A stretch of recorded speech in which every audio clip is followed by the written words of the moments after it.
Bueno, entonces esta es la clase que quedó pendiente de lo concerniente a lo que tiene que ver con trabajo de parto, por lo pronto, que es el tema final de la complicación, que es la distosia de hombro. Ustedes saben que eventualmente la distosia de hombro es el momento donde se imposibilita que el hombro anterior termine de salir.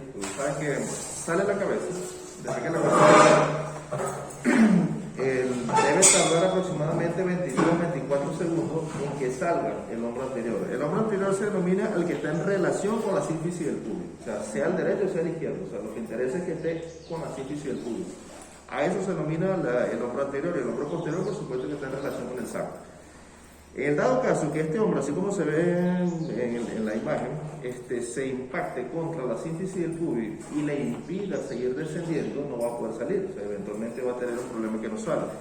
Y si ustedes tienen ya la cabeza que está afuera, porque no hay forma de que ustedes puedan hacer un diagnóstico de distosia de hombro a menos que ya la cabeza ya esté fuera del canal vaginal. No hay otra manera posible de poder hacer el diagnóstico de distosia de hombro. Entonces, como ya la cabeza está afuera y el hombro sigue estando impactado en la sínfisis del pubis, mientras ustedes más alen la cabeza y el hombro sigue en el mismo sitio, lo que se va a hacer es elongar el plexo braquial. O sea, mientras ustedes más estiran la columna cervical y el hombro sigue en el mismo sitio, eso es lo que va a provocar, en su defecto, la elongación del plexo braquial, que es los términos, la terminación nerviosa, que es las raíces nerviosas que nacen de la columna cervical hacia la inervación del hombro, provocando finalmente una de las posibles complicaciones, que es la parálisis, la parálisis braquial obstétrica. Y dentro de las otras condiciones, por supuesto, una fractura de clavícula, que sería la otra, que mientras más traccionen, probablemente le puedan dar como complicación que aparezca una fractura de clavícula. Esta situación, por supuesto, como recuento histórico, aparece desde los textos más antiguos publicados en la obstetricia clásica, desde la época hay datos que más o menos datan aparentemente desde la época del 1730, pero más que sea un dato fidedigno, probablemente sea un dato más que haya ido tomando como más místico, porque el hecho de que reporta que posiblemente haya sido un feto como de 6 kilos de nacimiento, que haya tenido como 3, 4, 5 litros de líquido amniótico, es decir, que probablemente contándoselo de manera verbal de persona a persona, posiblemente le hayan ido agregando más a la historia, pero sin embargo, lo que sí es cierto es que esto es un hecho que, por supuesto, es totalmente comprensible, que como tiene que ver con los tamaños pélvicos, es decir, que es una discordancia entre el tamaño fetal y el tamaño pélvico, esto puede existir desde toda la vida, desde todas las maneras, solamente que de los datos más publicados en la obstetricia clásica, por lo menos desde la parte científica, más o menos desde la época del 1700, ya se publicaron en los textos científicos de obstetricia como complicaciones. Sin embargo, no le habían repartido tanta importancia debido a que si en la primera publicación del libro de Williams, hoy en día ya va por la edición número 25, en la edición número 1, solamente le dedicaban una hoja a lo que tenía que ver una página, era lo que le dedicaban al capítulo de distosia de hombro, y hoy en día es todo capítulo. O sea, actualmente el Ministerio del Cuerpo Popular para la Salud en Venezuela tiene un protocolo, un consenso del manejo de distosia de hombro, de manejo de emergencia obstétrica, donde también en esta época también le dedica una sola página. Ahora, el asunto es la imposibilidad que tiene el hombro anterior de salir. Es decir, ya ustedes ven que tiene todo el mecanismo entre los zapatos, se acomodó, descendió, rotó, descendió, hizo la rotación interna, el proceso de expulsión, la rotación externa, y no ha podido terminar de salir el hombro anterior. Es decir, la imposibilidad por el hombro anterior salir del canal vaginal. Sin embargo, se supone que esto lo van a comprender cuando tengan la oportunidad de atender partos, que la tracción que le tienen que hacer a la cabeza es una tracción suave, una tracción gentil, e inclusive a veces casi ningún tipo de tracción. Entonces se darán cuenta realmente que a qué nos estamos haciendo referencia cuando tengan la oportunidad de hacer esto. En el preciso momento en que ustedes tengan que hacer una tracción más intensa, más aumentada, esto significa que algo está mal, algo no está sucediendo de manera correcta. Entonces han puesto puntos de referencia. ¿Cuánto es lo que yo debo esperar para saber si esto es una distosia de hombro o no lo es? Entonces, como lo prudente son de 23 a 24 segundos que debe tardar el hombro anterior en salir de forma espontánea, incluso. 2 desviaciones estándares por encima de la media es lo que se considera anormal en cualquier sistema de medición. Por tanto, 2 desviaciones estándares por encima de la media serían 60 segundos. por lo cual se puso ese punto de criterio. 1. 60 segundos y no ha salido el hombro, a eso se denomina distorsión de hombro. El otro criterio es el hecho de que si ustedes necesitan alguna otra maniobra distinta a la tracción simple, axial, gentil y suave, para poder lograr que salga la cabeza indistintamente, que no cumpla los 60 segundos, a eso también se le denomina distorsión de hombro. Es decir, si la cabeza sale, hace la rotación externa, usted le hace una tracción suave, gentil, y en menos de 60 segundos sale, eso no es una distorsión de hombro. Pero, o si cumplen los 60 segundos, o necesitan hacer alguna otra cosa para poder sacar la cabeza de los hombros de ese chamo, a eso se le denomina una distorsión de hombro. Por tanto, eventualmente se conjugaron varios conceptos. Varios de los conceptos eran que se aplicara una maniobra adicional, la tracción suave, que pasaran más de 60 segundos, y se conjugaron estos términos, por lo cual hoy en día ese sería el concepto más adecuado, que pasen más de 60 segundos o que necesiten aplicarle alguna otra maniobra adicional. Cuando hablamos de alguna otra maniobra adicional, fíjense que ahí el proceso de acomodación de la cabeza al estrecho superior de la pelvis, se acomoda en unos diámetros oblicuos, flexiona la cabeza, empieza el proceso de descenso, y ese proceso de descenso, que usualmente uno de los ejes oblicuos, en el mismo momento que hace la rotación interna en la cabeza, se produce la acomodación de los hombros. Pero en ese proceso de acomodación de los hombros queda enclavado con la sífisis pública. Y mientras ustedes más tracción le peguen a la cabeza para tratar de sacarlo y sacarlo, más van a elongar el plexo braquial. Y eventualmente este chamo va a terminar con una parálisis braquial. Entonces, la situación es la siguiente: que aparezca la distorsión de hombro, eso no es culpa de ustedes. Efectivamente, ahorita como vamos a revisar la evidencia, gracias a Dios, las publicaciones dicen que esto es raro. O sea, una de las publicaciones menos comunes aparece, fíjense que según el Colegio Americano aparece el 0.2 al 3% de todos los partos.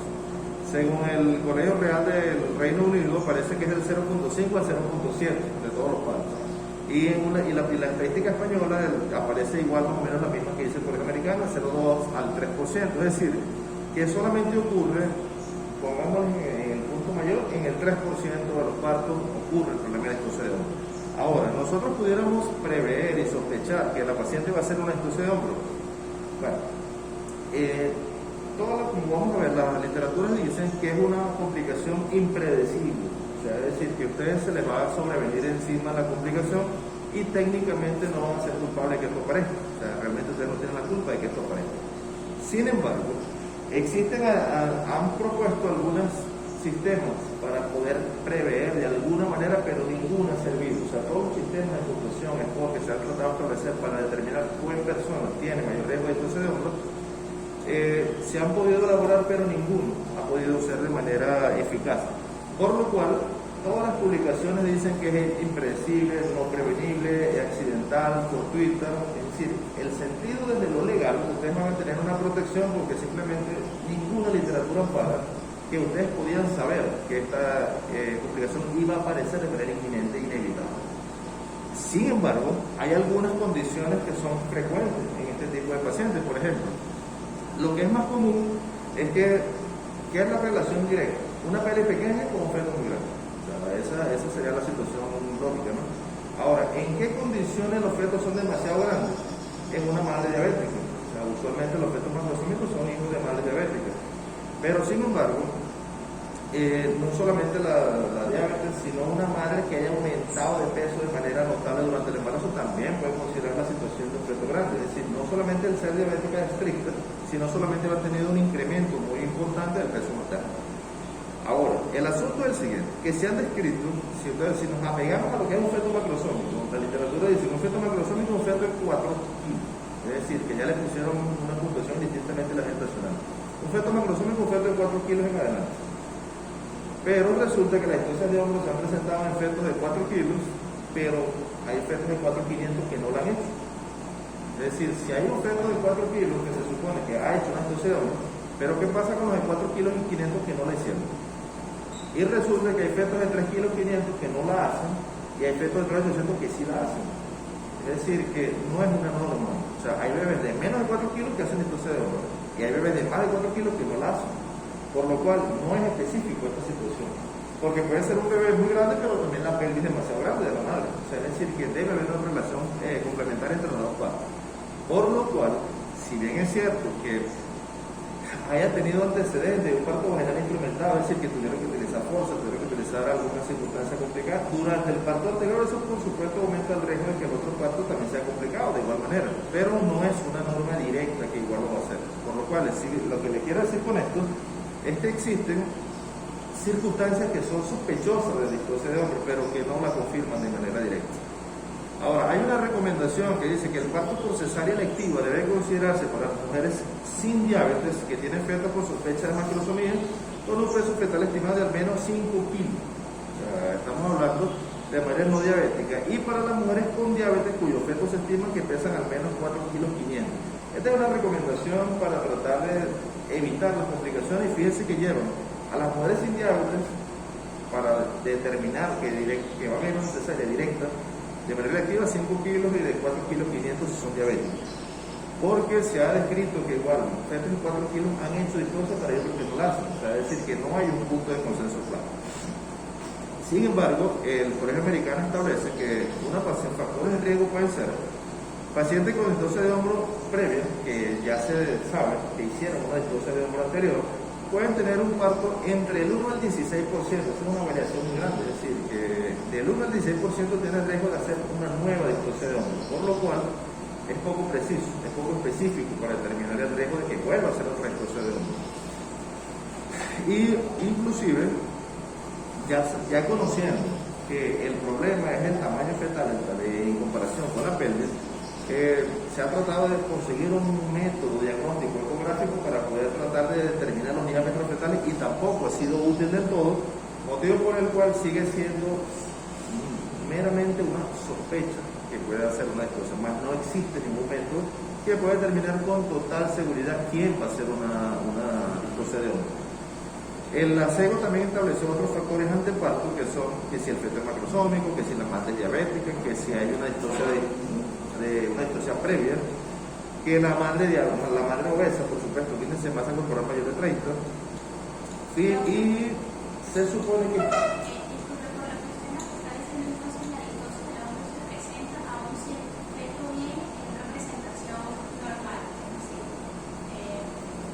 puede ser una presentación cefálica de vértice, porque el problema no es como la cabeza viene bajando, el problema es como si impacta la hombro con la suficiente. O sea, se puede ver acomodado en la cabeza de vértice, en los mejores diámetros se acomoda desciende, pero el diámetro biacromial es mucho más grande que el diámetro anteroposterior de la pelvis y ahí queda.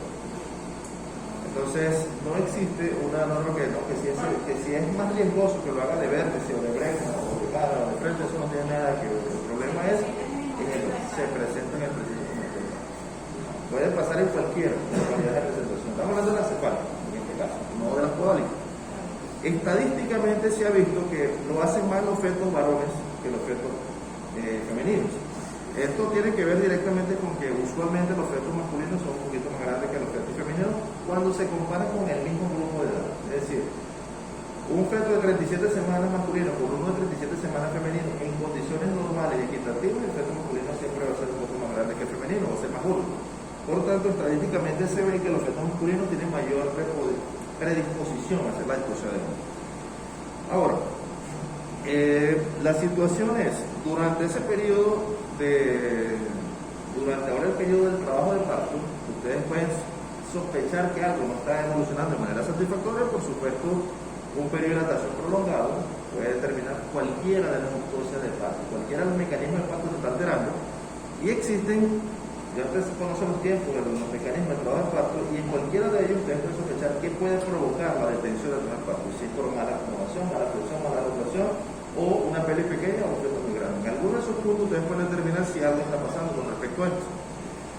El periodo expulsivo prolongado, por supuesto, esto también es mayor sospecha. Sin embargo,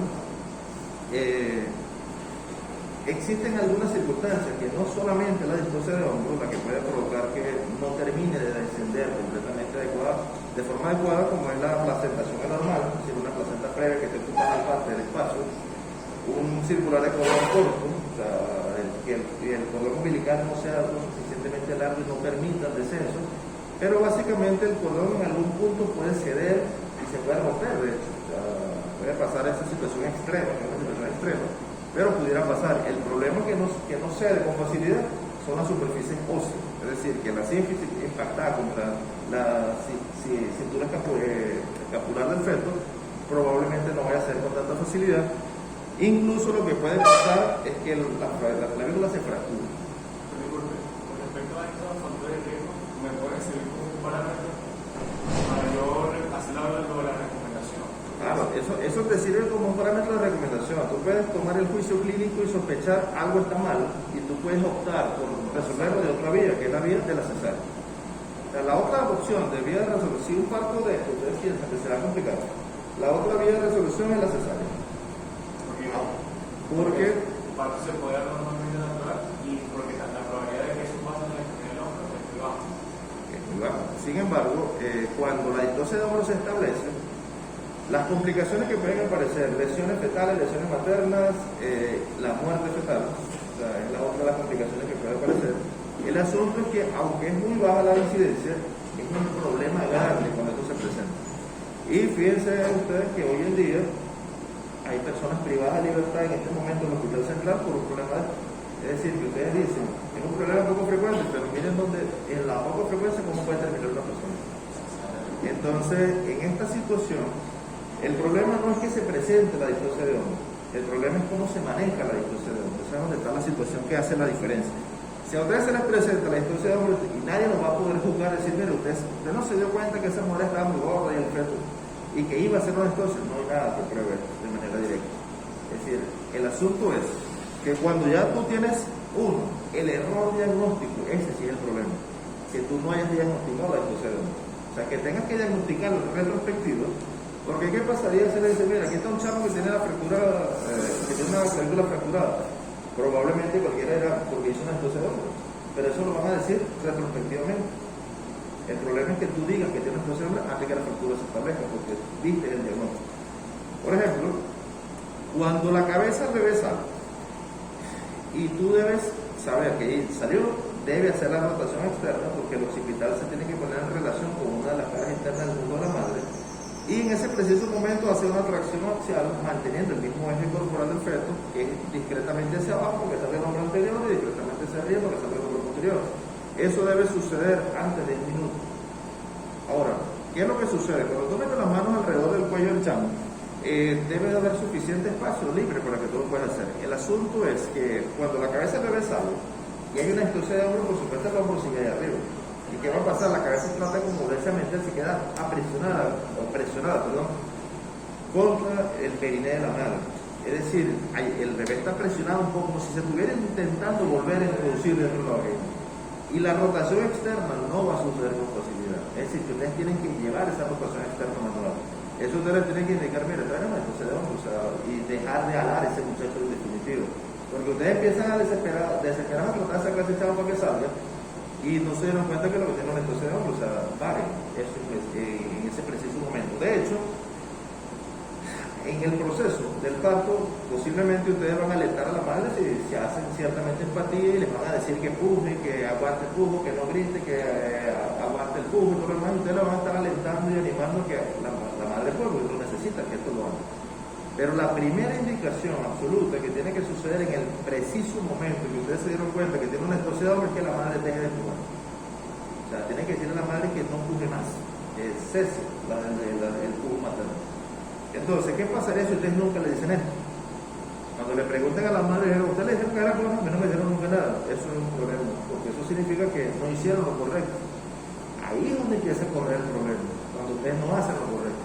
El que haga la distosia de hombro, ni modo. Eso ya se ha escrito en cualquier literatura, que eso era impredecible, a menos que ustedes hayan hecho un diagnóstico de desproporción fetopélvica antes de entrar al trabajo de parto y decidieron conducir el trabajo de parto. Ese es otro problema mayor. Ahora, pero si ustedes decían que impresionaban que había una proporción clínica, aunque el feto era grande, aunque la madre era diabética, pero ustedes les impresiona clínicamente que fue, ustedes les pueden dar opción de parto. Que haga la distosia de hombro finalmente, como les vuelvo y les repito, es un hecho que según la literatura los ampara porque dice que es impredecible. No existe ningún marcador por una puntuación que determine con exactitud que ustedes iban a determinar que una mujer hiciera la distosia de hombro. Ahora, ¿cuándo hacer el diagnóstico de distosia de hombro? No existe otro momento sino hasta que tenga la cabeza en la mano. No hay forma, no hay otra manera. Es decir, que eso no ocurre intraparto. Eso ocurre es cuando la cabeza la tienen fuera ya del canal del parto y se dieron cuenta que se intenta como replegar, que es imposible rotar y que han pasado más de 60 segundos y no pudieron sacar el hombro.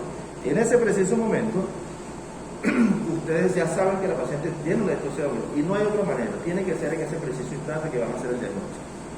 Por tanto, en el preciso momento que ustedes tienen la cabeza ahí, que ustedes consideran que necesita que termine de salir, y empieza la desesperación y empiezan a traccionar ese chamo que termine de salir, la corta total. Ahí es donde se van a meter en el problema. Porque primero deben de dejar de traccionar el chamo y segundo la madre debe dejar de fumar. Eso es lo primero que tiene que pasar en ese preciso momento, porque cualquier otra condición adicional implica un mal manejo de la distosia de hombro y ahí es donde ustedes sí tienen que responder desde lo legal. Entonces, ¿qué es lo que ustedes tienen que determinar? Todo el que atiende partos, volvemos al punto, el 97% de los partos va a terminar normal, pero ustedes, como van a tener partos, ustedes tienen que estar en la capacidad de resolver todo. Es decir, esto es lo importante para ustedes. Ustedes tienen que resolver esto porque se supone que para eso es que ustedes están. Para el 97% de los partos no interesa si estamos o no estamos. Eso lo va a tener cualquier persona, pero para esto sí tienen que estar ustedes y tienen que estar capacitados para ello. Entonces, eventualmente, pues, al salir la cabeza, el mentón se pega contra la horquilla inferior del perine y trata como de volver a meterse, imposibilidad para rotarlo y por supuesto no hay manera de que los hombros terminen de salir, pero ustedes pueden de pronto sacarlo de una manera fortuita a expensas de lesionar el chamo. Es decir, si ustedes siguen traccionando esa cabeza, de pronto lo pueden sacar, pero lo van a sacar a expensas de lesión del plexo braquial o a expensas de una fractura más lesión del plexo braquial y fractura más rotura de la pleura, fractura más un neumotórax. Entonces ustedes tienen que considerar que esto no debe pasar. O sea, que empiecen de manera desesperada a tratar de sacarse el chamo, eso no puede ocurrir en ninguna circunstancia. Entonces, la única forma para que pueda suceder el diagnóstico de distosia de hombro es que la cabeza salga, imposibilidad para la restitución. A lo que se denomina el signo de la tortuga, es a ese proceso. Que la tortuga puede coser su cabeza en la operación como que si se intentara meter la cabeza dentro de la vagina, a eso se denomina el signo de la tortuga. No hay forma ni manera que el hombre anterior pueda salir y pasaron 60 segundos sin que se haya hecho alguna maniobra adicional distinta a estar traccionando la cabeza. O sea, las maniobras adicionales ya lo vamos a ir nombrando que son las que ustedes necesitan hacer. El hecho de traccionar la cabeza de manera desesperada, eso no lleva a nada y lo único que va a terminar es, en el dado caso que logren sacar ese chamo, o lesiones plexo braquial o lesiones pulmonares, fractura de clavícula. Efectivamente lo que va a pasar. El cordón umbilical corto, sin embargo, como les comenté, es una de las situaciones posibles, pero el cordón igual va a poder ceder en algún momento, incluso que se pueda romper. Ahora, ¿qué es lo que ustedes necesitan evitar? Uno, la asfixia fetal. Ustedes resulta que tienen técnicamente 5 minutos para sacar ese chamo de ahí, porque a partir de los 5 minutos posiblemente comienza la asfixia fetal. Entonces, además de esto, dijimos que las lesiones plexo braquial, fracturas, lesiones pulmonares, la asfixia fetal puede llevar a hipoxia cerebral y hipoxia cerebral a daños cognitivos posteriores que pudieran llegar a ser irreversibles. Por tanto, necesitan evitar la asfixia fetal, necesitan evitar la parálisis braquial, y necesitan evitar, por supuesto, al fin y al cabo, la muerte fetal, porque incluso el feto va a terminar muerto durante este proceso.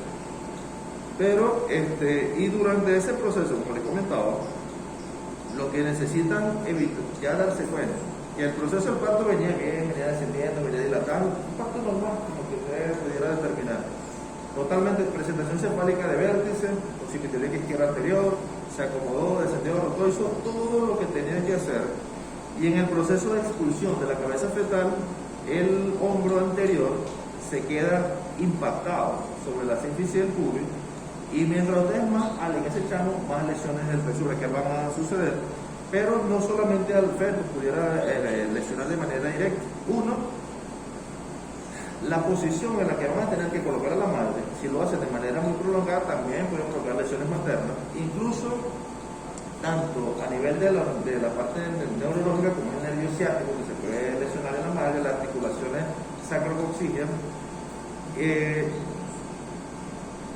y la otra son los traumas del canal del parto, los tejidos grandes, o sea, los desgarros que pudieran aparecer de manera notable en esta paciente. Estas son las situaciones que se supone que ustedes deben evitar que sucedan. Ahora, ya les cayó encima la situación, hicieron el diagnóstico de ictus de hombro, pues ese será el primer problema que se van a someter, que no hagan el diagnóstico de ictus de hombro. Si ustedes no hacen el diagnóstico de ictus de hombro, todo lo demás va a terminar mal, porque eso lo van a enjuiciar por error diagnóstico. Esa será la primera situación por la que lo van a imputar desde el punto de vista legal. No porque la paciente hizo la ictus de hombro, sino por no hacer el diagnóstico de la ictus de hombro. Ese será el primer problema en que lo van a imputar. Entonces, lo otro es que se supone que ya ustedes hicieron el diagnóstico, listo, ya diagnosticaron, eso tiene que quedar registrado. ¿A qué hora hicieron el diagnóstico de la ictus de hombro? Esa es la primera circunstancia. ¿A qué hora se hizo el diagnóstico? Eso tiene que quedar registrado en la historia. Ahora, a partir de ese momento, se entra en vigencia todo lo que es el protocolo de manejo del ictus de hombro. Si ustedes no hacen esto, ahí es donde está el otro segundo problema. El primer problema sería no hacer el diagnóstico. Y la otra es no aplicar el protocolo correcto. Entonces, llegamos al punto, cualquier literatura que agarra no puede predecirse completamente la posibilidad de la ictus de hombro. Es decir, por eso no es el problema. El problema es, número uno, no hacer el diagnóstico. El problema número dos, actuar mal bajo la situación con el manejo de la ictus de hombro. Entonces, se supone que la paciente puede estar en su cama, porque de pronto pudieran haber optado por que la paciente empezó el proceso de adaptación a cama, pero en la cama clínica no es el lugar más idóneo para atender una ictus de hombro, debe ser una cama de atención de parto ginecológico completamente. Si ya la paciente la tenía en una cama ginecológica, en el proceso de atención del parto, ustedes saben que también es legal que también aparecen las normas legales que lo correcto debería ser en funciones verticales, pero para esto no hay forma. O sea, esto tiene que ir a la posición de cúbito dorsal, es decir, en posición horizontal, y llevarla a la cama de atención de parto ginecológica tradicional. La manera cómoda es colocando las nalgas de la paciente al borde de la cama, es decir, traérselas al borde posible, porque ahí es donde van a poder hacer las cosas de manera más correcta, de manera más fácil, por ejemplo. Entonces, ¿qué necesitan saber ustedes en ese momento? Uno, cuánto ha desprendido la cabeza del chamo en ese preciso momento.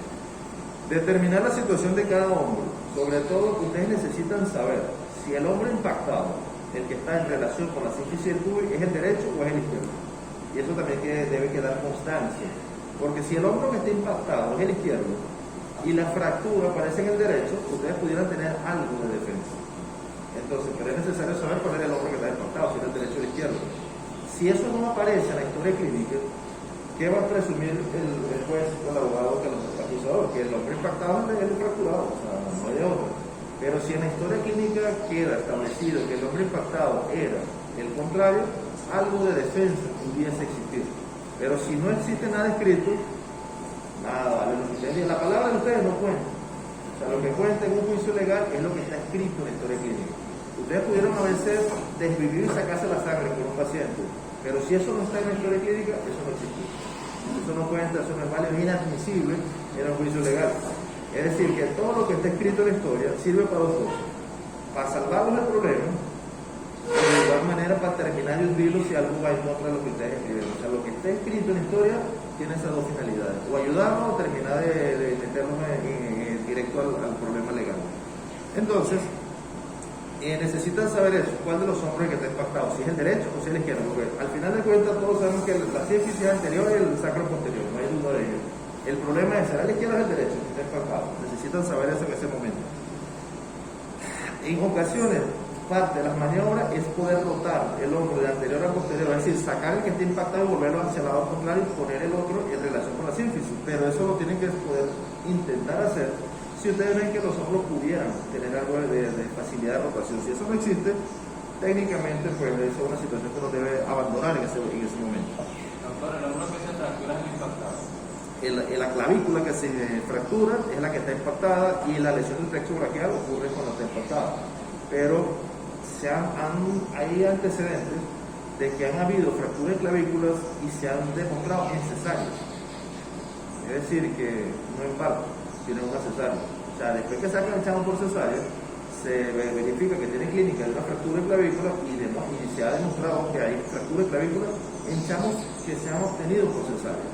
Y viene la gran pregunta: ¿contra qué se puede fracturar una clavícula en una cesárea? Probablemente en este caso sería contra el promontorio durante la conducción del parto en una paciente que tiene una desproporción. Técnicamente es culpa del que la está operando. Entonces, en esa situación existen precedentes que ustedes no pudieran atenuar, no pudieran ayudar a salirse de un problema, pero la única forma es sabiendo cuál fue el hombro que se fracturó. Si era el derecho o si era el izquierdo, para la clavícula, perdón. Y para eso necesitan que eso esté escrito en la historia. Y aparece, y ustedes ven que a veces a mí se me olvidó escribirlo, y cuando pide la historia en la fiscalía, listo, se la llevan, la numeran y eso la empiezan a foliar, que le ponen números de la primera hasta la última y ahí ya no se puede escribir nada más. Entonces en ocasiones hay gente que escribe al final de la página una nota pequeñita porque se le olvidó escribir, y eso a veces es peor, escribir esas notas de última hora, porque resulta que en el 6CPC pues, pueden demostrar si la tinta era la misma del mismo lapicero, si la tinta es más reciente que la otra, porque el tiempo de secado de la tinta no coincide con el tiempo de secado de la última nota, porque pudiste haberla escrito ayer y esta nota es la última haberla escrito hoy en la tarde, y el tiempo de secado de la tinta de más de 24 horas es distinto al de la tinta de hoy. Entonces, todo eso se pudiera compaginar. Incluso, lo peor que a veces tienen menores concordancia es la nota que escriben ustedes con las notas que escribe enfermería. Entonces, si ustedes ponen, yo atendí el parto a las 3 de la tarde y las enfermeras dicen, el parto lo atendieron a las 5. Y entonces ahí empieza a ver, ¿fue a las 3 o fue a las 5 que atendieron el parto? Entonces, ese tipo de problemas se suscitan frecuentemente. Y es lo que se llama la guerra de historia. Entonces, en ese caso, todo eso es importante. Y sobre todo, mucho más importante, escribir las cosas que fueron ciertas. Porque dentro del punto de la verdad, pues, menos equivocaciones van a tener. Pero cuando empiezas a escribir historias fuera de tiempo, es decir, mira, yo atendí el parto y 6, 7, 8 horas después es que me voy a sentar a escribir, probablemente te equivoques con las horas, probablemente te equivoques con los minutos, y cuando tú verifiques las enfermeras que escriben siempre, usualmente a tiempo, va a ser distinto la versión tuya con las enfermeras. Y ahí el problema legal, empezarse a defender a uno. Una hora pues te la van a empezar a tirar uno contra otro. Y esa es parte de la estrategia, ¿no? Ver a ver quién le echa la culpa a quién. En los problemas legales siempre tratan de ver quién le echa la culpa a quién para terminar el caso más rápido. Porque cuando ustedes saben que hicieron algo mal, alguien busca saber quién va a decir que lo hizo mal. Y cuando tratan de echarle la culpa a alguien, si alguien se va a salir del problema y se puede que lo que fue. O sea, eso siempre sucede. Por eso, el dicho ese antiguo de que entre bomberos no se pisa la manguera, eso es válido menos en medicina. Cuando hay un problema legal, todo el mundo trata de salirse el peo, aunque sea echándose la boca. Olvídate, cuando dicen, mira, usted va a ir preso, y tú no fuiste el que lo hizo, tú tratas de hacer la culpa al otro, para salir de ese problema. Eso ocurre. Aquí nadie dice, mira, métame preso a mí y no lo metan a él. Nadie dice esa vaina en juicio legal. Es decir, que todos son amigos, hermanos de sangre, hasta que entran en un peo legal. Hasta ahí se olvidan los hermanos de sangre y de pacto y de todo. Para evitarse el problema, hagan lo correcto. Sobre todo, escriban cosas que sean ciertas. Porque cuando empiezan a inventar en las historias, empieza el problema. ¿Cómo defender los inventos que escribieron? Entonces, usualmente le hicieron el diagnóstico a la paciente. Y la paciente, ¿qué es lo que tiene que detener en ese momento? El pujo materno. O sea, y eso se lo tienen que decir ustedes. La madre debe de pujar. En ese preciso momento, es la primera recomendación que debe salir. O sea, la madre debe, algunos pujos, si bien es cierto, son involuntarios, pero la madre le puede apegar la voluntariedad a la pared de la pared abdominal, es decir, que la paciente puede detener los pujos voluntarios. ¿Y qué es lo que necesitan ustedes? Lo que ustedes necesitan conseguir con las maniobras es lo siguiente: ustedes no van a reducir los diámetros de manera efectiva, de forma real. Lo que lo van a hacer es de forma funcional, hacer que los diámetros encajen. Por tanto, aumentar el tamaño funcional del hueso pélvico es una de las labores a conseguir. Ustedes no van a hacer que la pelvis se vuelva más grande, eso no va a pasar. Pero pueden tratar de conseguir un espacio en la pelvis que posiblemente pueda encajar con el diámetro fetal que ustedes están buscando. Disminuir el diámetro biacromial, que es el de la cintura de los hombros, por supuesto, al ese diámetro disminuye, se resuelve el problema. ¿Cómo se disminuye? Una de las posibilidades es fracturar la clavícula, por supuesto. Fracturar la clavícula, el diámetro disminuye. Esa es una de las recomendaciones, pero esa es la última recomendación de todas. Y luego cambiar la relación entre el diámetro biacromial y la pelvis ósea. Eso, por supuesto, es una de las situaciones que se necesita hacer. Si el diámetro está en este sentido y el orificio no entra, tienen que tratar de meterle un diámetro que entre. O sea, porque si en el anteroposterior choque, traten de volver en otro diámetro que pueda encajar.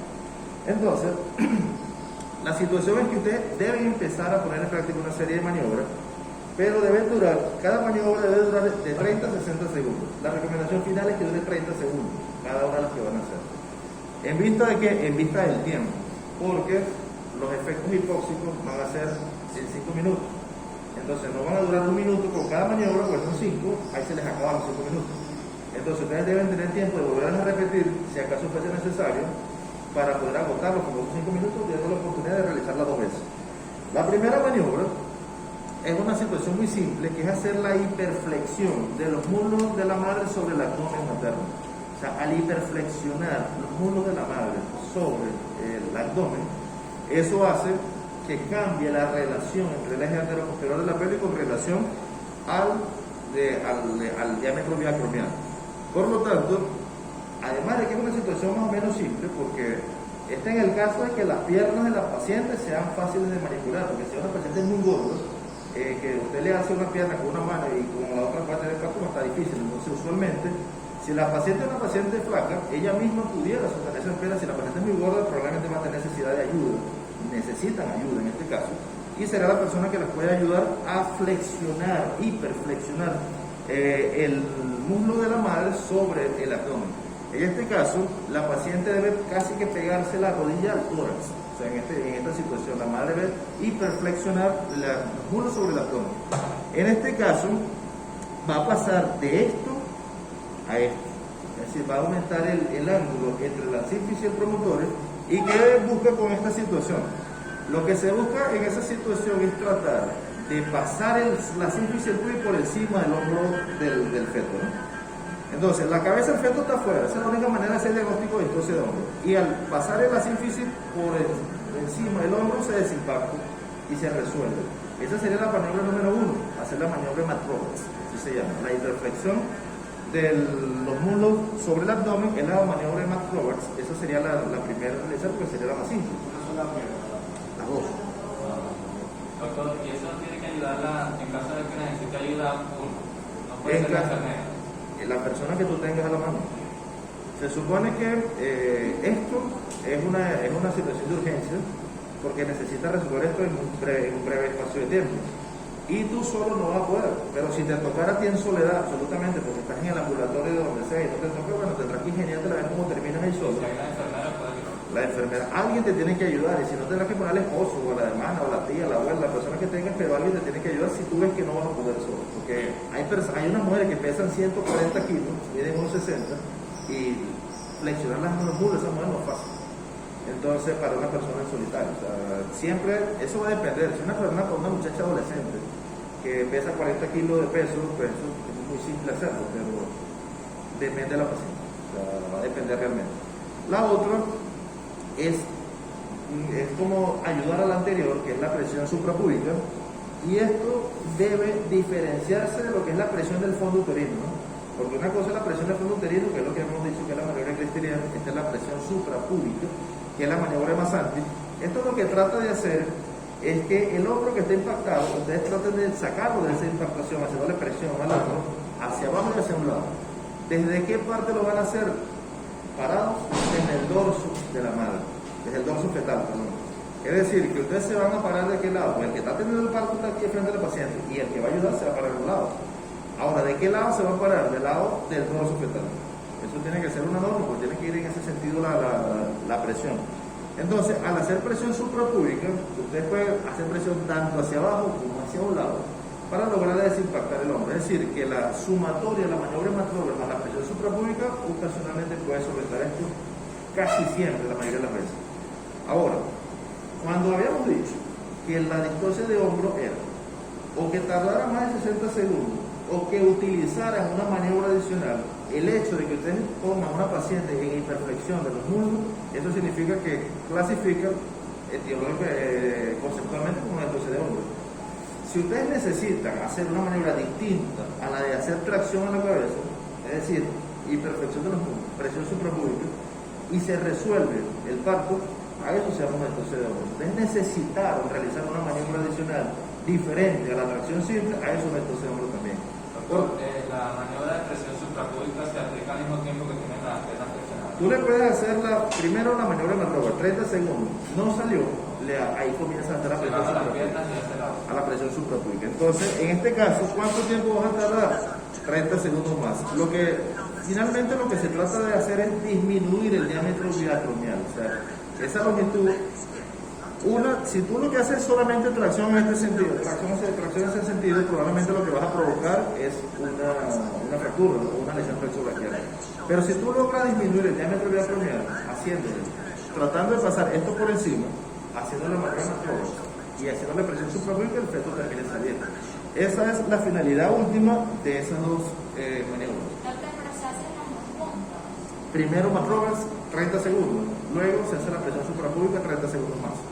Y mientras se hace una, hay que ir. El problema es que si tú le pones los muslos sobre el tórax a una paciente despacio para hacer la presión suprapúbica, no va a tener.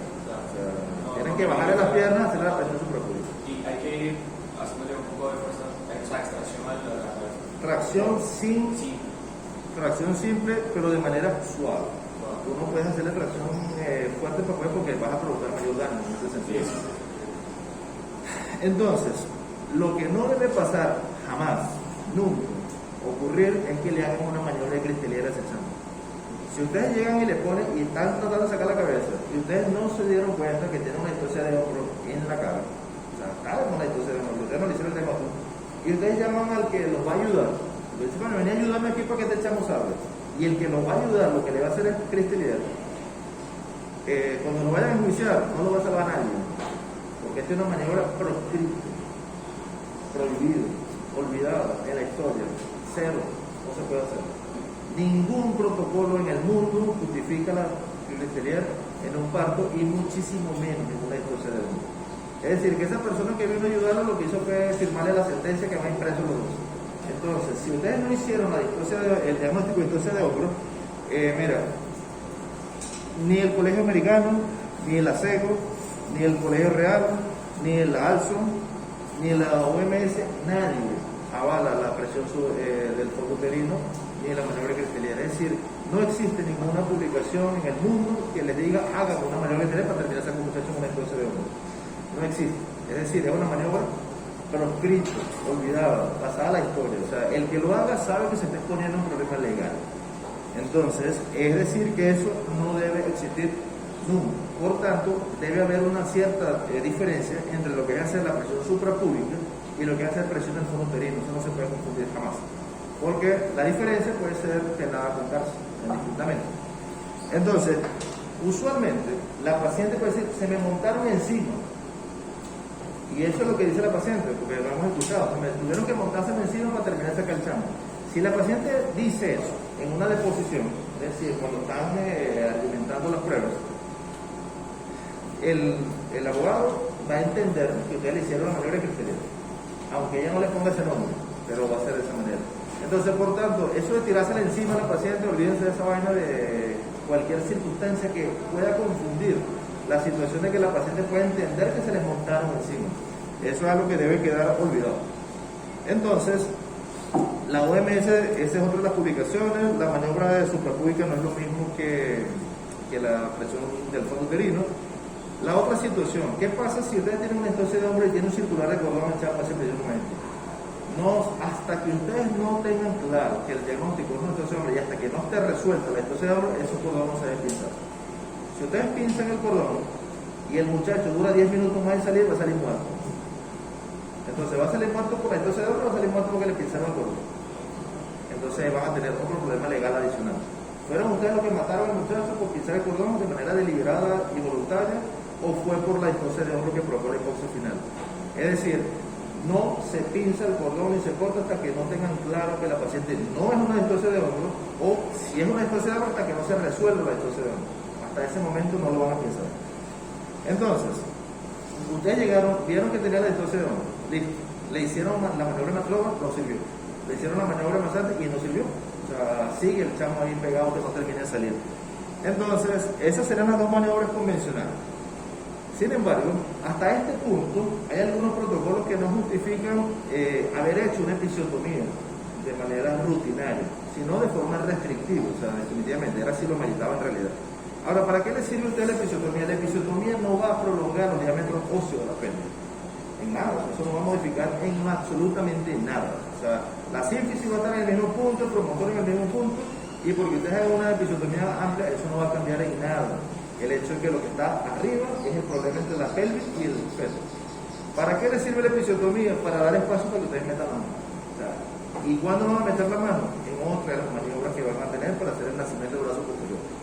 Ahora, la episiotomía puede ser dado porque necesita meter la mano para poder buscar el brazo posterior del chamo. Le van a meter la mano hasta conseguirse el brazo posterior, es decir, no el que está contra la sífilis, sino el brazo que está el hombro que está en relación con el sacro. Ahora, en ese momento, ustedes van a buscar el brazo de ese chamo.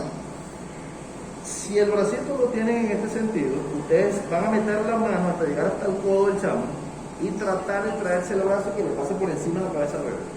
Pero si el bebé tiene el brazo extendido, olvídense de esa vaina. No lo hagan. Porque si el bebé tiene el brazo extendido, lo van a fracturar. Ustedes de manera voluntaria, intencional. Es decir, si el brazo está estirado, no olvídense del nacimiento del brazo posterior. Es solamente si el brazo está flexionado sobre el tórax. En ese momento ustedes meten la mano en el brazo posterior, van a buscar el hombro y van a tratar de traérselo pegado hacia el tórax, como si lo estuvieran restregando sobre el tórax hasta que le salga por encima de la cabeza del chamo. Al salir el hombro, técnicamente el diámetro braquial se disminuye, como si lo hubieran fracturado. El diámetro va a disminuir de manera notable y va a terminar de salir con total facilidad ese chamo.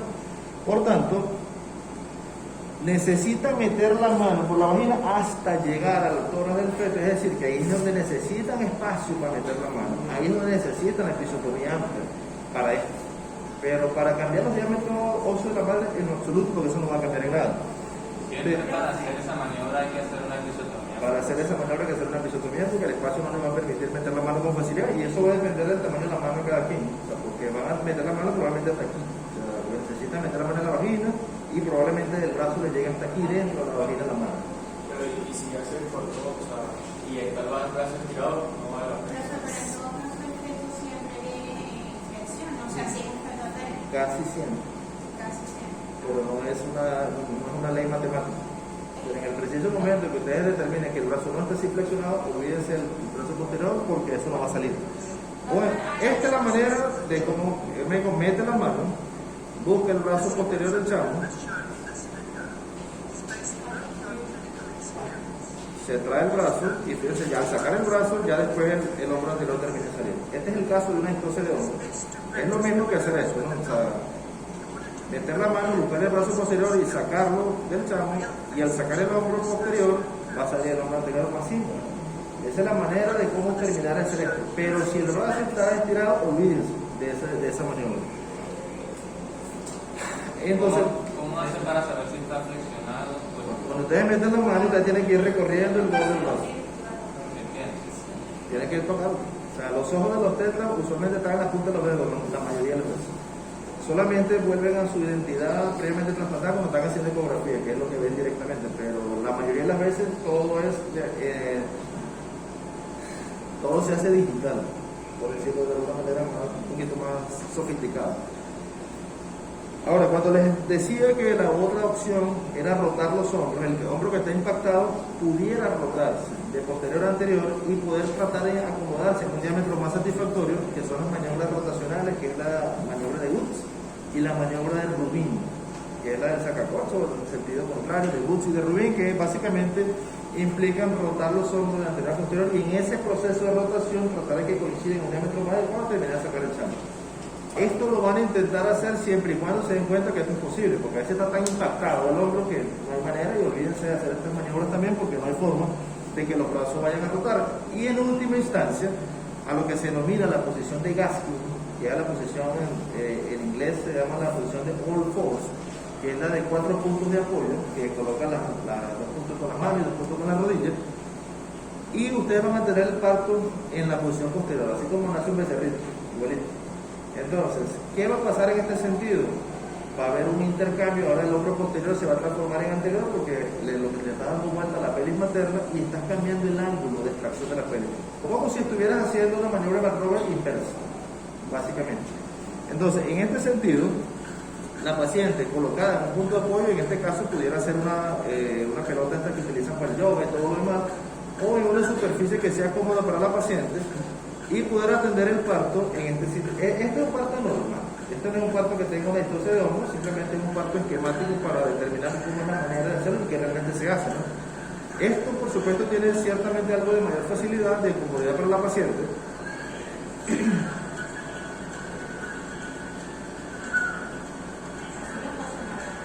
¿Ah? Esto es un ambulatorio, tacho. Es decir, que estos partos se pueden atender así, esto es un parto normal. O sea, esto no lo hicieron porque tuvieron una distancia de hombre, ¿no? Esto es un parto normal, pero básicamente el principio que se hace para atender una distancia de hombre.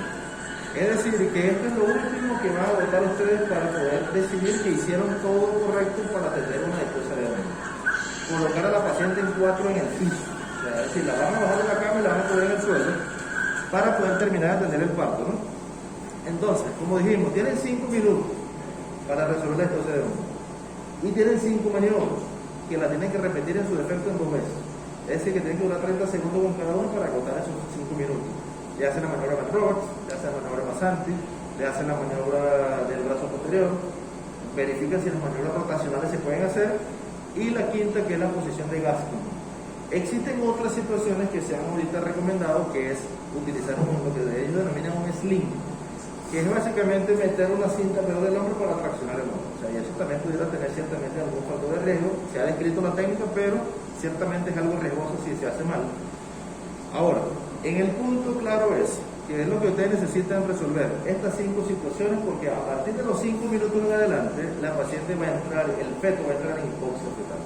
Entonces, esa es la razón por la cual ustedes necesitan determinar ¿qué va a pasar? Ahí existen protocolos establecidos, más o menos como es lo que se establecen. Este es el protocolo del ALSO, que tiene un acrónimo, una mnemotecnia, HELPER, que es pedir ayuda, que es la principal causa para atender el parto solo, es medio complicado. Después evaluar si existe la situación para una episiotomía, que esto va en contra de lo que habíamos hablado inicialmente, porque la episiotomía lo íbamos a utilizar para el nacimiento del brazo posterior de manera más útil. Luego, la maniobra de Matt Roberts, que es la siguiente que sigue en el esquema. Después la presión suprapúbica, que eso sí sigue el esquema. Después las maniobras rotacionales, que es la de Woods y Rubin. Luego el nacimiento del brazo posterior, que lo coloca casi al final.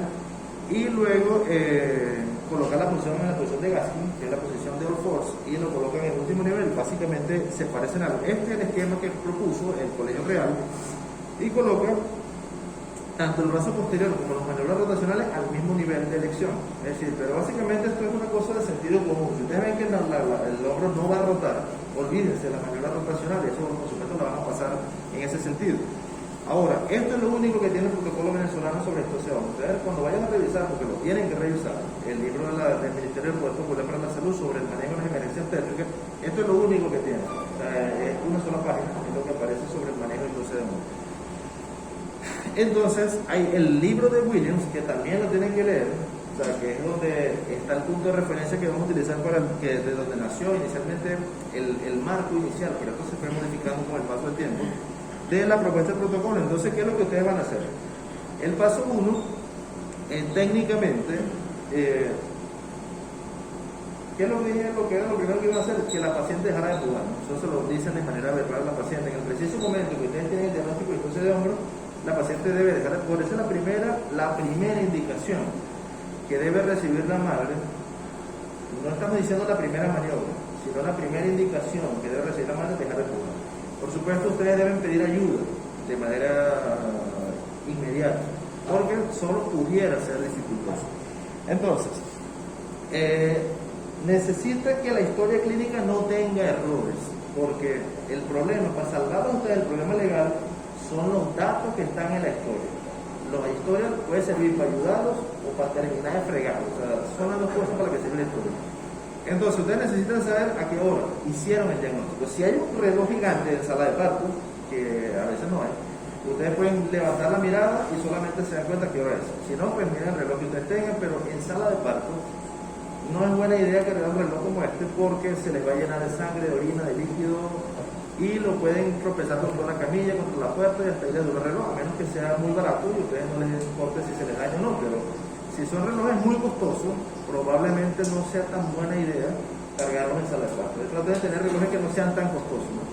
Porque están expuestos a que se le llene de orina, de sangre, de heces, de líquido, de cualquier fluido corporal. Incluso en un accidente contra una camilla, contra una puerta, pueden estrellar el reloj y se les parte la mica y hasta ahí duró la cosa. Entonces, si tienen un reloj, miran su reloj. Si no se supone que debería haber un reloj, se les parte, y ustedes con hacer la mirada tienen para ver qué hora era la situación. Eso debe quedar resuelto. Cuando les dije que la persona que ayuda debe colocarse a nivel del dorso, una manera de guiar las cosas es que todas las camas tienen un banquito que es un escabel, se llama escabel para que la paciente se pueda subir. Ese banquito debe estar del lado del dorso fetal. Y esa es la manera como el que viene a ayudar sabe cuál es el dorso fetal. O sea, se supone que el que está teniendo el parto debe acomodar el banquito de ese lado, o sea, hasta con el pie lo puede rodar y ponerlo del lado derecho o del lado izquierdo de la cama, porque es el que conoce cuál es el dorso fetal, porque se supone que es el que está atendiendo el parto y sabe a dónde está el dorso del feto. El que viene ayudando de pronto desconoce lo que está pasando con esta mujer. Entonces el que está atendiendo el parto sabe de qué lado está el dorso y deja el banco acomodado para que cuando la persona venga, sin necesidad de estar preguntando mucho, sepa de qué lado se va a colocar para terminar de ayudar. Esa debería ser una situación, una norma. Como les dije, la primera instrucción que debe recibir la paciente es dar el número. O sea, eso se lo tienen que decir de manera directa y inmediatamente, inclusive antes de pedir ayuda. Es lo primero, porque ya a la paciente la tienen enfrente de ustedes. Y a la persona que van a ayudar, dependiendo del hospital en que ustedes se encuentren, puede ser tan simple como apretar un botón, aparece todo el mundo, o empezar a gritar a todo el mundo para que lo venga a ayudar. Eso va a depender del sitio donde ustedes estén trabajando. Se supone que la cara del chamo ustedes la tienen ahí expuesta, ¿no? Y puede estar saliendo líquido, puede estar saliendo sangre, puede estar saliendo orina, puede estar saliendo heces, puede estar saliendo cualquier cosa. Y por supuesto mantener la cara limpia, porque el chamo puede empezar a broncoaspirar. Entonces necesita mantener la cara limpia el feto, por supuesto, eso es una norma que debe estar. Esto, en ese protocolo que aparece en el libro de William, aparece la episiotomía amplia. Vuelvo y repito, eso no va a modificar en nada los diámetros expuestos tanto la madre como el feto, solamente ayudaría para el manejo del nacimiento del brazo posterior, y eso es solamente si ustedes lo necesitan en ese sentido. Entonces, ¿con qué empiezo? Con la maniobra de Matt Roberts. La maniobra de Matt Roberts puede que no necesiten ayuda si la paciente es muy flaca, la paciente es pequeña, que ustedes pueden manipular porque ella misma se puede sostener las piernas, pero hay pacientes que no pueden, hay pacientes que son gorditos, realmente muy gorditos, y necesitan totalmente la ayuda de alguien. Necesitan hacer eso. Luego la presión suprapúbica, que es lo que viene, y cada cosa debe durar 30 segundos, ¿no? Se supone que con la maniobra de Matt Roberts y la maniobra de Massandi se resuelven la mayoría de las cosas del hombre, y casi siempre termina hasta aquí, casi todo. Pero cuando eso no sucede, entonces ustedes deberían saltar a la otra. Si ustedes determinan que las maniobras rotacionales no van a funcionar porque no dan, o sea, el grado de encajamiento de los hombres está tan dado que no permite la rotación, ustedes si ya tienen la episiotomía porque la habían hecho antes de darse cuenta que era una distorsión, porque ese es el otro fenómeno que puede pasar, y ustedes en el proceso expulsivo le hicieron la episiotomía como si fuera realmente un parto que iba a terminar convencional, y ya la episiotomía está hecha, y todo lo que sucede después ya tiene la episiotomía hecha. Lo que pueden terminar de ampliarla si la necesitan más o no. Y viene la otra, el brazo posterior es meter la mano fuera del brazo y traerse, pero si el brazo está extendido lo van a fracturar, y no ahora lo van a fracturar en el húmero. Ahora no es que van a fracturar la clavícula, es que van a fracturar el húmero del chamo. Y fracturar el húmero no está fácil. O sea, no es una situación simple. Y demostrar que el húmero se fractura en un parto de manera espontánea es casi imposible. O sea, la única manera que se fracture el húmero es que usted no fractura. A menos que el chamo tenga una condición patológica previa como una osteogénesis imperfecta, que esté fracturado en múltiples partes. Bueno, esa es otra situación, ya, porque el chamo es casi que es de cristal y uno no lo puede tocar porque se fractura en cualquier sentido. Esa es la única forma, pero uno de manera espontánea no se va a fracturar, y eso no lo va a poder defender nadie. Ahora, ¿cómo lo fracturaron? Bueno, tratando de sacar el brazo con una posición extendida. Esa es la manera como lo van a fracturar. Las maniobras rotacionales, que es la maniobra de Woods, de Rubin, y luego la posición de Gaskin, que es colocar a la paciente en 4 en el piso. Es decir, ustedes hicieron las primeras 4 en la cama, no funcionaron, pasan a la paciente para el piso, hacen la maniobra, no funcionó, la pueden optar por repetir de la primera a la quinta, y en eso se le van a ir los 5 minutos. Esta es una dramatización de una distorsión de hombro donde la médico tiene a la paciente que puje, alentándola de todo esto, y se dio cuenta en ese preciso momento que haciéndole una tracción simple, suave, gentil, pasaron 60 segundos, no pasó nada. La médico en este momento pasa a decirle que deje de empujar y de cerrar, y aprieta un botón y aparece todo el mundo. pediatra, anestesiólogo, el ayudante, la enfermera. Eso depende en qué hospital estén trabajando, en este no es. Entonces, en ese punto, ustedes deben acomodar la cama para que sea más fácil el proceso de atención del parto. Colocan a la paciente hasta el borde de la cama, que la nalga, y la maniobra de la rutina McRoberts es hacer hiperflexión de los muslos sobre el abdomen, que si la paciente es muy flaca, ella misma puede, si no, los ayudantes o el ayudante puede, por supuesto, hacer esto. Y debe seguir siendo una tracción suave, una tracción gentil. ¿Cuánto tiempo? 30 segundos van a hacer esto, para que le dé tiempo de poder terminar 2 veces las maniobras. Entonces resulta que no funcionó. Pasaron 30 segundos, entonces van a pasar ahora a hacer la presión suprapúbica, la maniobra de Masanti, durante 30 segundos más. La persona, ¿desde dónde lo va a hacer? Desde el dorso al feto, desde donde está el dorso fetal. Es la persona que se va a encargar de hacer esto. Entonces, esa situación es tratar de desimpactar el hombro de la sínfisis del pubis, tratando de reducir los diámetros bilaterales. En ese punto, el ayudante que está colocado desde el dorso lo va a tratar de hacer. Ahora, en este momento, lo que van a hacer es tratar de rotar o de tratar de ayudar, de colaborar con el que está haciendo presión suprapúbica, si no ha funcionado, en mover el hombro de la sínfisis del pubis.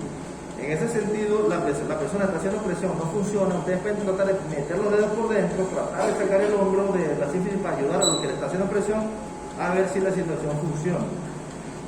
En este caso, la cosa no funcionó, o sea, y lo pueden hacer tracción en cualquiera de los sentidos. O le hacen presión al hombro anterior o le hacen presión al hombro posterior, pero para tratar de que se mueva. O sea, desimpactar el hombro anterior de la sínfisis, que es la situación que es lo que tiene el cuerpo aquí enredado, que el hombro está impactado en la sínfisis del pubis. Ahora, esto no funciona, o sea, definitivamente le hicieron esto, la cosa no sirvió. Ahí es donde van a optar ahora la siguiente situación, si van al brazo posterior, si van a las maniobras rotacionales. En este caso, vas a la episiotomía si no la tenías, porque vas ahora a meter la mano para tratar de sacar el brazo posterior, o sea, el nacimiento del brazo posterior. Haciendo maniobras rotacionales es tratar de hacer la maniobra de Woods y la maniobra de Rubin. Ustedes en el colegio real las colocan al mismo nivel, deciden hacer la maniobra rotacional o deciden ir al brazo posterior. Si ustedes logran demostrar que no hay manera de que los hombros rotos, porque están demasiado impactados, pasen al brazo posterior. Si van a ir a las maniobras rotacionales, pueden intentar 30 segundos con sitio, 30 segundos para el lado contrario, a ver si el hombro anterior pasa al lado contrario, si no, van al nacimiento del brazo posterior, o sea que es meter la mano, buscar el brazo posterior del chamo, el que esté en relación con el saco, el brazo posterior en este caso, siempre y cuando esté flexionado. Si está extendido, olvídense de hacer eso. Entonces, al sacar el brazo posterior del chamo, el diámetro bilateral disminuye y el chamo termina feliz. Esto casi siempre resulta ser efectivo cuando lo demás no funciona. Pero en el dado caso que esto no funcione, porque no hubo manera de que esto saliera, la otra maniobra y la maniobra final que nosotros haríamos de manera rutinaria es la paciente en posición de Gaskin o la paciente All Force, que es como vieron que se tenía el parto anterior, y esto por supuesto terminaría con esto. Sin embargo, finalmente existen otras situaciones como es la de deliberadamente. Ahora esto sí es deliberadamente. Ustedes pueden demostrar en la historia clínica que hicieron la primera, la segunda, la tercera, la cuarta, la quinta, no funcionó. Volvieron a repetir la primera, la segunda, la tercera, la cuarta y la quinta y no funcionó. ¿Qué les queda hacer ahora? Entonces, si ya demostraron eso, en la historia clínica debe rezar todo eso, que a la hora tal hicieron esto, a la hora tal hicieron esto, a la hora tal hicieron esto, a la hora tal hicieron esto, quién la mandó a indicar y quién la hizo, demostraron todo esto, no funcionó. Entonces ahí es donde van a las famosas maniobras de cuarto nivel o las maniobras heroicas, que es realizar, y ahora sí de manera deliberada, uno, o restituir la cabeza nuevamente otra vez a la cavidad uterina, que es volver a meter la cabeza, eso no está fácil de hacer, sin provocar daño en el feto, o fracturar la clavícula del muchacho, no por tracción, sino deliberadamente ustedes hacer presión sobre la clavícula del chamo para fracturarla. O la tercera, hacer una incisión en la sínfisis del pubis de la madre para desarticular la articulación de la pelvis de la madre y poder sacar el chamo. Esas serían las maniobras que se han descrito como maniobras heroicas, como maniobras ya eventualmente de último recurso, Ustedes saben que las cosas terminan mal en ese sentido. Cuando intentan restituir la cabeza, cuando fracturan la clavícula del chamo, o peor, cuando le desarticulan la pelvis a la madre. Esas son circunstancias que quedan, la paciente va a terminar con una marcha totalmente anómala y probablemente con muchas dificultades. Incluso hay riesgo de lesiones por debajo de la similitud, dependiendo de la incisión que hayan hecho, dependiendo de las laceraciones que vayan a ir a los tejidos blandos, lesiones vesicales, uretrales y todo lo demás sobre la madre. Entonces, tomar este tipo de decisiones de último recurso no es fácil, pero algo tienen que decidir, algo tienen que hacer, porque si no, echamos el va a morir. Ahora, ¿qué pasaría si el feto está muerto en ese proceso? Pues lo que hagan de ahí para adelante pues deja de importar. Le fracturen todos los huesos a los muchachos pues, para tratar de salvaguardar el bienestar de la madre. Pero mientras el chamo esté vivo, ustedes tienen que tratar de salvaguardar el bienestar del bebé y tienen que tomar alguna decisión de último recurso. Entonces, esto no es lo que está fácil, pero es lo que puede llegar a tocar. Ahora, ¿por qué los van a enjuiciar a ustedes en algún punto? Por no haber hecho el protocolo de manejo de educación. Es decir, si ustedes lo único que se limitaron fue al área del chamo, pues ahí está el problema. Ahora, si ustedes demuestran en la historia clínica a qué hora pasó, cuál fue el hombre que estuvo, que aplicaron la primera, la segunda, la tercera, la cuarta, la quinta, no funcionó, lo volvieron a repetir y tuvieron que llegar a la fractura de clavícula, eso está ya listo, amparado. O sea, ¿qué le va a pasar? No le va a pasar nada. Ahora, si ustedes tuviesen que escoger entre restituir la cabeza, fracturar la clavícula o hacer la sinfisiotomía, técnicamente sería fracturar la clavícula. Creo que sería lo menos complicado, o sea, fracturar la clavícula en ese sentido para las dos partes. Entonces, todo eso debe quedar registrado en la historia. Doctor, en un hospital con un quirófano disponible, ¿a qué número de maniobras ya se requiere para Para hacer una cesárea, bueno, estamos conversando que la cabeza ya está fuera. Para ir a la cesárea tenés que restituir la cabeza. Yo iba a preguntar eso porque en esa maniobra yo tengo entendido que se restituye hasta un punto donde se pueda hacer una cesárea. Claro, es que la restitución de la cabeza es para ir a cesárea. Y vuelvo y le digo, restituir la cabeza, fracturar la clavícula o hacer sinfisiotomía, yo escogería fracturar la clavícula.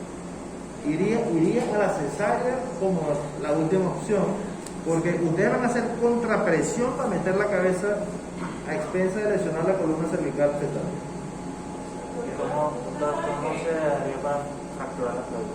Bueno, entonces ustedes, eso no es tan fácil así, porque no es que ustedes van a agarrar la clavícula y van a hacer así con las dos manos, ¿no? Tienen que hacerle presión con los dedos, o sea, meten los dedos en la vagina y hacerle contrapresión para fracturarlo. Eso no es fácil, pero los huesos, lo que pasa es que los huesos de un feto no necesariamente se fracturan como los de un adulto. A veces se fracturan en tallo verde, que ceden pero no se desplazan. Entonces lo que necesitan es que el diámetro de la permeal disminuya.